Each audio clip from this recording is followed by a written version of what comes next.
बिस्मिल्लाहिर्रहमानिर्रहीम। अस्सलाम वालेकुम। आज मैं आपको अचारी मसाला बनाना सिखाऊंगी और इससे पहले मैं आपको कढ़ाई गोश्त मसाला, बिरयानी मसाला और कोरमा मसाला बनाना सिखा चुकी हूँ और आज अचारी मसाला बनाना सिखाऊंगी। तो इसको बनाने के लिए पहले हमें चाहिए होंगे वो मसाले जिन्हें आप अलग से एक ही बर्तन में इकट्ठा डालकर रख लीजिएगा, जिन्हें काफी ग्राइंडर में पीसने की जरूरत नहीं है। इनमें है कुटी लाल मिर्चें 5 टेबल स्पून, नमक 1 टेबल स्पून, हल्दी 1 टेबल स्पून, गरम मसाला पाउडर 1 टेबल स्पून और मेथी दाना 1 टेबल स्पून। और मेथी दाने को आपने बिल्कुल भी पीसना नहीं है, क्योंकि अगर आप इसको पीस देंगे तो ये आपके अचारी मसाले को बिल्कुल कड़वा कर देगा, लिहाजा ये ऐसे ही साबुत डलेगा। इस बात का खास ख्याल रखिएगा। इसके अलावा जिन मसालों को आपने काफी ग्राइंडर में पीसना है, बल्कि आपको खास बात बताती जाऊं कि इस मसाले को आपने बिल्कुल बारीक या पाउडर की तरह नहीं पीसना, बल्कि इसे दरदरा सा पीसना है, कोर्सली ग्राइंडेड करना है, यानी मसाले थोड़े दरदरे से नजर आने चाहिए। और इस मसाले को छलनी से छानने की भी जरूरत नहीं होगी। तो इन मसालों में है, आप ले लीजिएगा साबुत सफेद जीरा 2 टेबल स्पून, राई दाना 2 टेबल स्पून, कलौंजी 2 टेबल स्पून, साबुत धनिया 2 टेबल स्पून, सौंफ 4 टेबल स्पून और स्ट्रिक एसिड या टाटरी 1 टीस्पून ले लीजिएगा। तो सबसे पहले आप एक बर्तन में वो मसाले डाल लीजिए जिन्हें हमने पीसना नहीं है। उनमें है कुटी लाल मिर्चें, नमक, हल्दी, गरम मसाला पाउडर और मेथी दाना डालकर मिला लीजिए।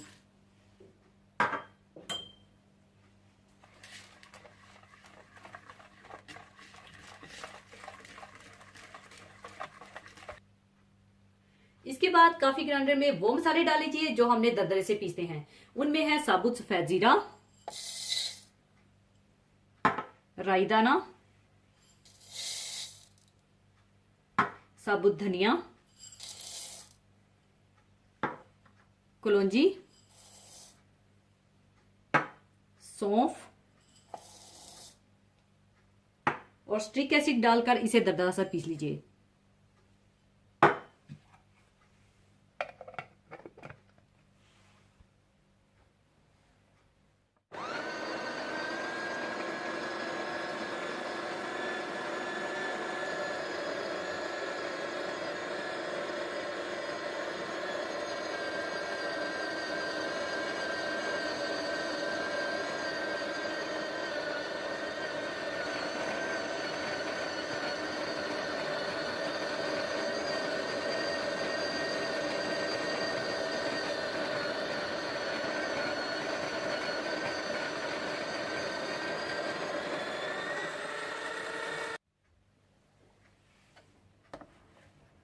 दरदरा सा पीसने के बाद आप इसे दूसरे मसाले में डालकर मिक्स कर लीजिएगा।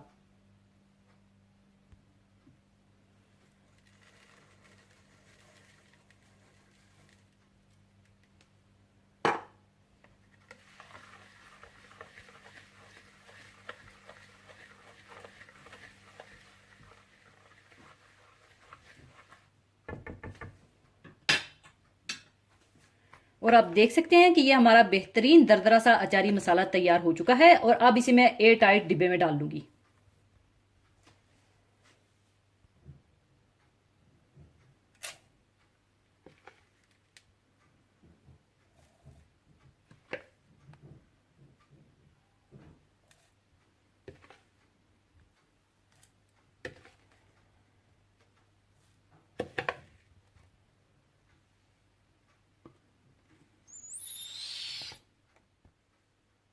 लीजिए, बेहतरीन अचारी मसाला तैयार है। इससे आप चाहे अचारी मटन, बीफ अचारी, अचारी मुर्ग, वेजिटेबल अचारी, अचारी चाप्स या अचारी मिर्चें जो भी बनाना चाहें बना सकते हैं। और इंशाल्लाह इसी अचारी मसाले को इस्तेमाल करते हुए मैं आपको अचारी मटन बनाना भी सिखाऊंगी, जो कि बहुत मजेदार बनता है। तो इस अचारी मसाले को जरूर बनाइएगा और मुझे दुआओं में याद रखिएगा।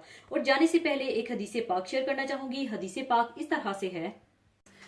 हजरत जाबर रजी अल्लाह ताला अन्हो से रवायत है कि रसूलुल्लाह सल्लल्लाहु अलैहि वसल्लम ने इरशाद फरमाया, बंदे के और कुफ्र के दरमियान नमाज छोड़ देने ही का फासला है।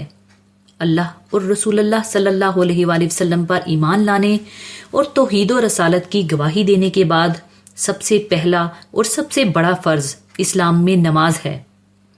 नमाज अल्लाह ताला की खास इबादत है। ये इस्लाम की बुनियाद और सुतून है। ये एक ताल्लुक का नाम है जो बंदे और उसके रब के दरमियान कायम होता है।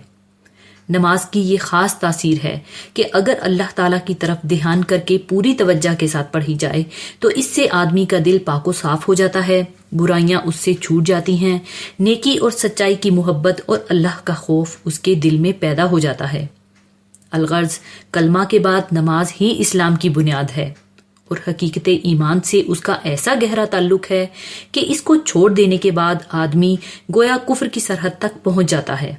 हम में से हर एक को सोचना चाहिए कि अगर हमने अच्छी तरह और पाबंदी के साथ नमाज पढ़ने की आदत ना डाली तो फिर हमारा हशर और अंजाम क्या होने वाला है। अल्लाह ताला हम सबको हिदायत अता फरमाए, आमीन। इसी के साथ मैं आपसे इजाजत चाहूंगी। अपना बहुत ख्याल रखिएगा, दुआओं में याद रखिएगा। अल्लाह हाफिज।